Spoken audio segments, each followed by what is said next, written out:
ये सब अली के दुश्मन हैं, अहले बैत के दुश्मन हैं। दुनिया में इनके वेबसाइट्स हैं लाखों हजारों की तादाद में। इनके मसलक के प्रोपेगेंडे की किताबें छपती हैं दुनिया की मुख्तलिफ जबानों में, डिफरेंट लैंग्वेजेस। लेकिन टोटल जो उसका है वो है कि 35,000 नई किताबें हर साल आती हैं। 35,000 न्यू बुक्स दुनिया की डिफरेंट लैंग्वेजेस में। नतीजा उसका यह हो रहा है कि आज हमारे घर तक आ रही है। देखिए, मुझे कुछ ऐसी मसरूफियतें हो गई कि मैं लखनऊ में जो मजलिसें पढ़ता था वो अब नहीं पढ़ पाता, बाहर से नहीं आ पाता। महाराज जहां जाता हूं वहां जिक्र हुसैनी करता हूं, किसी और मकसद से नहीं। ये एक ही मजलिस है मेरे पास जिसके अंदर ज्यादातर लोग मुझे साल में एक दफा सुनते हैं। लिहाजा मेरा भी फर्ज है कि आपको हालात से बाखबर करता चलूं। हमारे पास 5 किताबें ना निकलेंगी, वो 35,000 छापते हैं। हमारे पास 10 वेबसाइट ना मिलेंगी, उनकी 10,000 हैं। हमारे पास मुकाबले का जरिया सिर्फ मजलिस है। ये जो मुहर्रम आता है, ये मुहर्रम हमारा वाहिद जरिया है सर्वाइवल का, जिंदा रहने का, अपने बच्चों को मजहब समझाने का, दीन बताने का। और ये चूंकि इमामों का दिया हुआ है, ये मुहर्रम आपका बनाया हुआ नहीं है।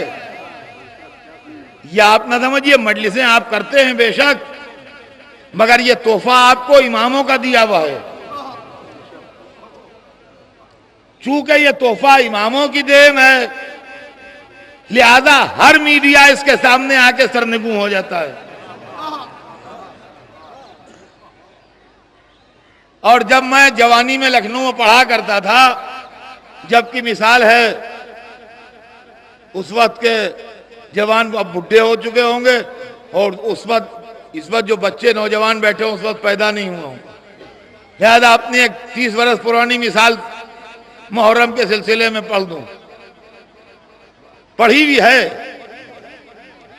मगर नौजवानों और बच्चों के लिए नहीं होगी। कि आपने सुनार को जेवर बनाते देखा है? वो कि इतना सा वो है, उस पर बैठा वो बुंदा बना रहा है या कुछ कर रहा है, वो फूक रहा है, चिराग जल रहा है, वो खुटकुट खुटकुट खुटकुट खुटकुट खुटकुट खुटकुट कर रहा है? देखा आपने सुनार को जेवर बनाते कभी? और आपने लोहार को देखा है?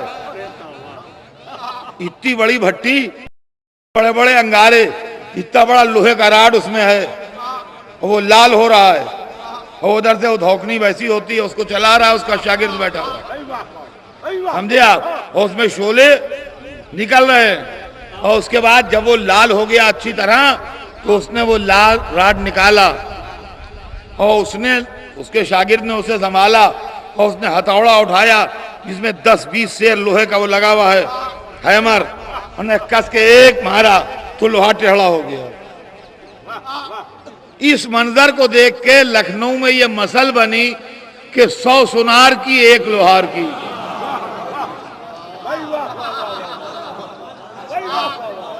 इस मंजर को देख के लखनऊ वालों ने ये मसल बनाई कि 100 सुनार की 1 लोहार की, यानी सुनार 100 दफा खुटखुट खुटखुट खुटखुट करे तो वो काम नहीं होता, जो लोहार का एक हाथ। तो असल में तबलीगात की दुनिया में सारी दुनिया मिल के जो कर रही है खुटखुट खुटखुट, ये 100 सुनार की हैं। मुहर्रम आया और या अली का केक,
लिहाजा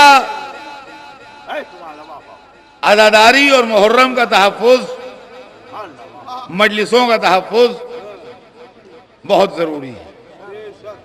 ये मैं इसलिए पढ़ रहा हूं कि लखनऊ में इसका असर कम है, लखनऊ वाले ज़्यादा नहीं जानते हैं, लेकिन बाहर की दुनिया में ज़बरदस्त मूवमेंट चल रहा है मुहर्रम के खिलाफ, और चलाने वाले हमारे अपने लोग हैं। एक गिरोह वो है जो कहता है मजलिस का फॉर्मेट बदला जाए, यानी ये तरीका जो मजलिस का है जैसे हो रही है ये ठीक नहीं है। स्टेज हो, कुर्सियां हो, तकरीरें हों, वो ज्यादा मॉडर्न और अप टू डेट तरीका है। एक तहरीक उठी है अभी कि सोगवारी 3 दिन की होती है इस्लाम में। ये 2 महीने 8 दिन का मुहर्रम जो है ये इस्लाम नहीं है, इसलिए कि सोगवारी और जो है वो 3 दिन होती है, और ये तो 2 महीने 8 दिन है, ये 3 दिन से बहुत ज्यादा है। ये सही नहीं है। हालांकि ये लोग सब जाहिल लोग हैं, यानी किसी के दिमाग में ये ख्याल ना रह जाए। मैं चाहता हूं कि उसको क्लियर भी कर दूं, चाहे कोई बच्चा ये ना सोचे कि भाई सोमवारी तो 3 दिन है। नहीं, ये झूठ है। रसूलुल्लाह ने बीबी खदीजा और जनाब अबू तालिब के मरने पर साल भर को आमुल हुज़्न क्यों मनाया?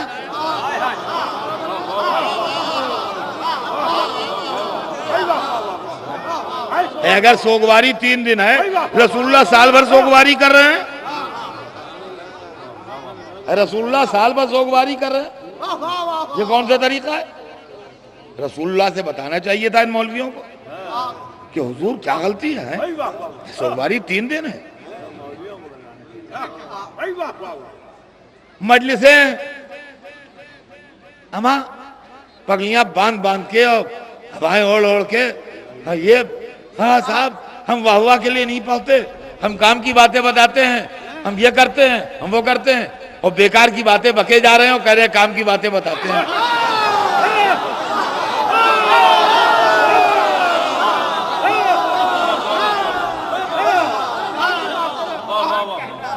पूरे इस्लाम में सबसे बड़े काम की बात ऐलान खिलाफत बिला फसल हैदर कर्रार है।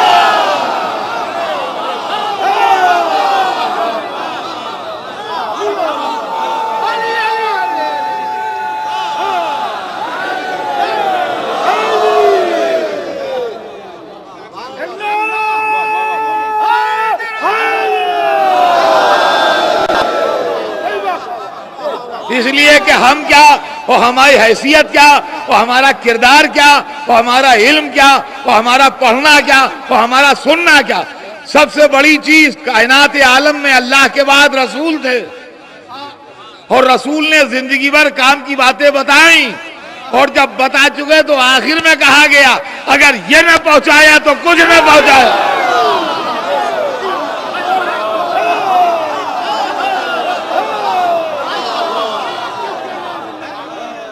अब समझे आप काम की बात?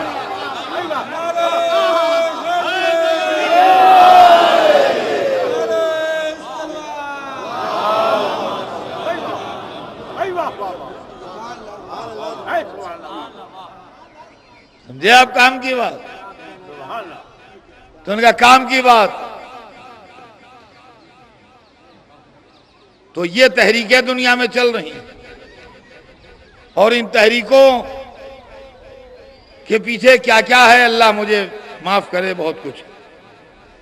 बहरहाल अल्हम्दुलिल्लाह सारी दुनिया में हम उस एलिमेंट से बरसरे पैकार हैं, और हारी भी लड़ाई नहीं लड़ रहे हैं, जीती भी लड़ाई लड़ रहे हैं। इसलिए कि दुश्मन जो है वो सामने आके बात करने की हिम्मत नहीं करता, आंखों में आंखें डाल के, जैसे मैं बोल रहा हूं।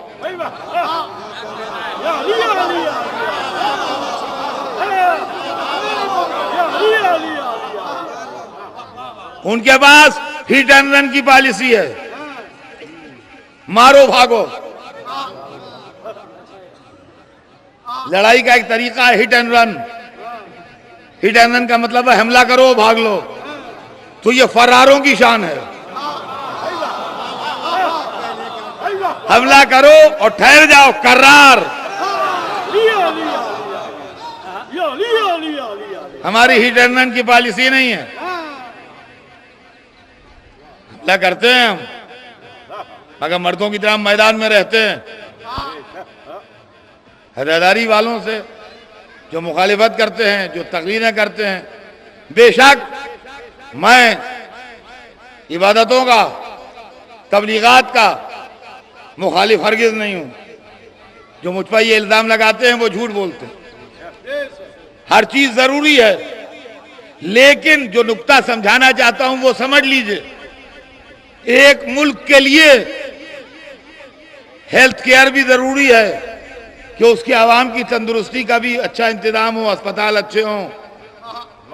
एक मुल्क के लिए स्कूल और तालीम भी जरूरी है, एजुकेशन, कि उसके सिटीजन जो हैं वो तालीम हासिल करें। एक मुल्क के लिए कम्युनिकेशन भी बहुत जरूरी है, ट्रांसपोर्ट भी बहुत जरूरी है, हर चीज बहुत जरूरी है, हर चीज बहुत जरूरी है। लेकिन सबसे जरूरी चीज जो है वो डिफेंस है।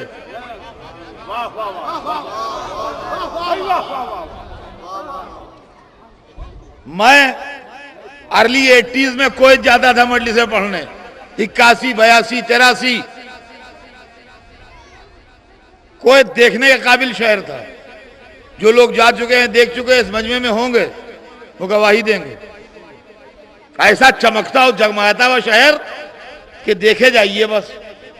सड़कें हैं तो बेमिसाल, इमारतें हैं तो लाजवाब, लाइटें हैं तो वैसी, अस्पताल हैं तो फर्श पर चेहरा देख लीजिए इतने साफ, स्कूल हैं तो क्या कहना, हर चीज उम्दा, सब चीज थी। उनका पेट्रोल डॉलर थे, दौलत बहुत थी, पेट्रोल की कसरत है, माल की कमी नहीं, तो क्यों ना हो, सब था। डिफेंस नहीं था। जब इराकी फौजें आई तो कुवैत के फोर्सेस 6 घंटे न रोक पाए उन्हें। नतीजा यह हुआ कि पुलिस एक्शन हुआ और पूरा कुवैत मिनटों में इराक ने कैप्चर कर लिया और बादशाह को भागना पड़ा और रॉयल फैमिली को फरार होना पड़ा। और जो लोग वहां बेचारे रोटी रोजी से लगे थे वो भी परेशान होके अपने अपने शहरों चले गए। या आपको भी याद होगा, मैंने बच्चों को नहीं मगर जवानों को, अधेड़ उम्र के लोगों को याद होगा, हमें भी याद है। तो जिसके बाद डिफेंस नहीं होता, हर चीज दुश्मन ले लेता है। नमाज भी जरूरी है, रोजा भी जरूरी है, तालीम भी जरूरी है, इक्तिसादियात भी जरूरी है, मुलाजमत भी जरूरी है, सच बोलना भी जरूरी है, ईमानदारी से रहना भी जरूरी है, मगर जिक्र अहले बैत आपका डिफेंस है।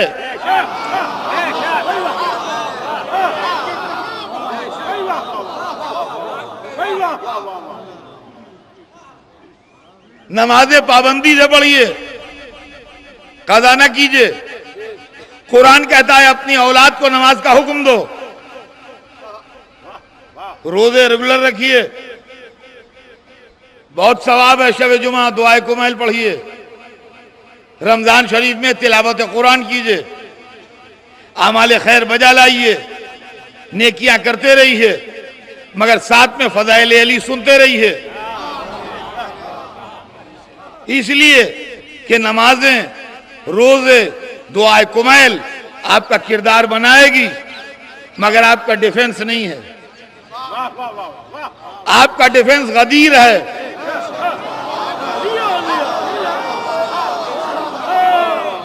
आपका डिफेंस फिदक है, आपका डिफेंस खैबर है, खंदक है, जो ये बताता है कि अली कौन है, गैर अली कौन है।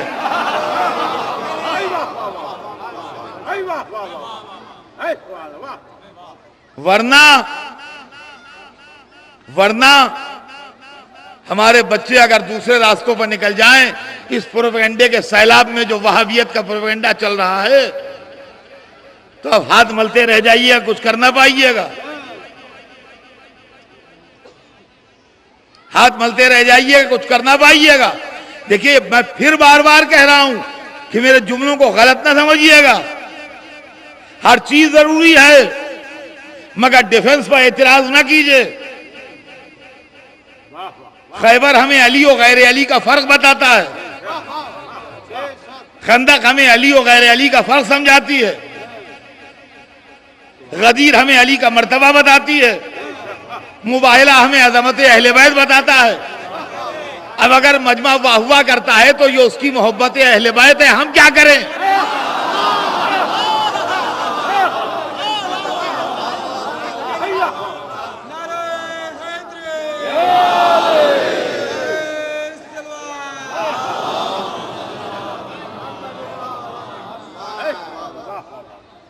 फदाइल पर हमला है, फिर आइए मसाइब पर हमला शुरू हुआ। अरे मौलवी लोग आगे पढ़ जाते हैं, रो लो जन्नत तुम्हारी है, मौलवी पढ़ जाते हैं अपनी मजलिस चलाने के लिए, रो लो जन्नत तुम्हारी। ये ठेकेदार हैं, जन्नत के दरवाजे पर डंडा लेके बैठेंगे, इसको न जाने दो, इसको न जाने दो, इसको न जाने दो।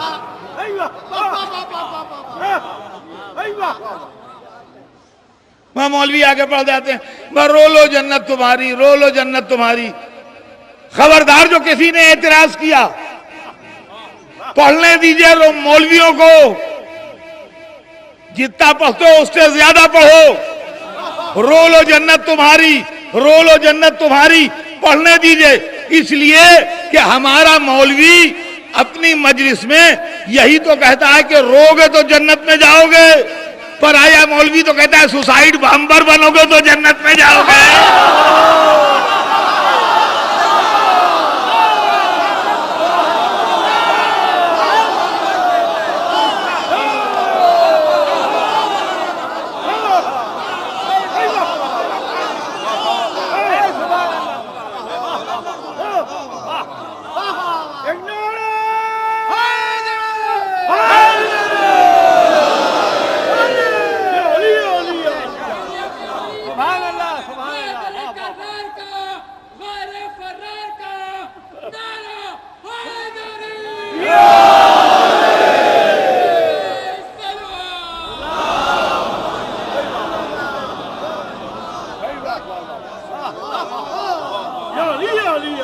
तो अज़ीज़ान गिरामी,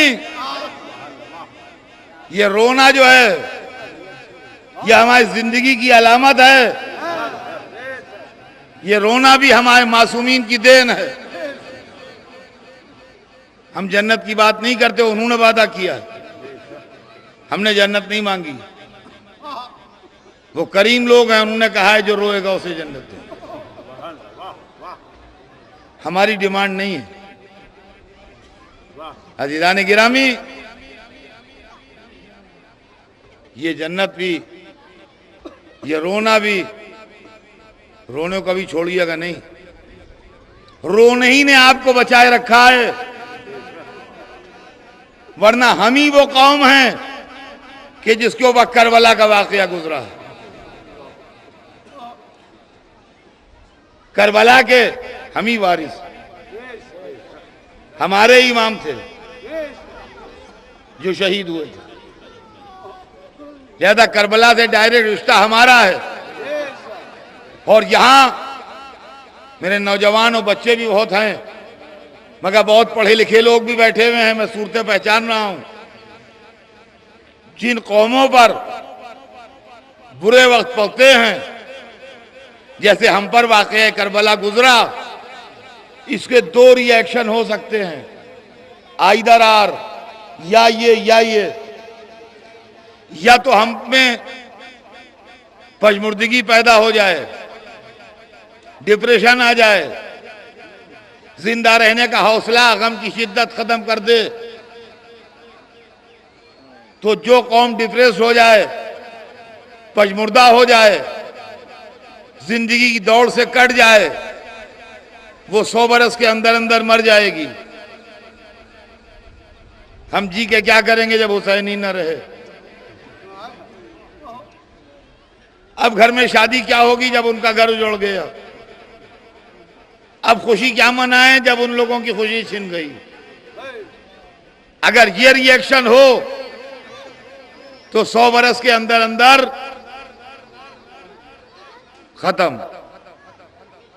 या उस वाकये के नतीजे में हम एग्रेसिव हो जाएं, देखिए ये भी रिएक्शन हो सकता है।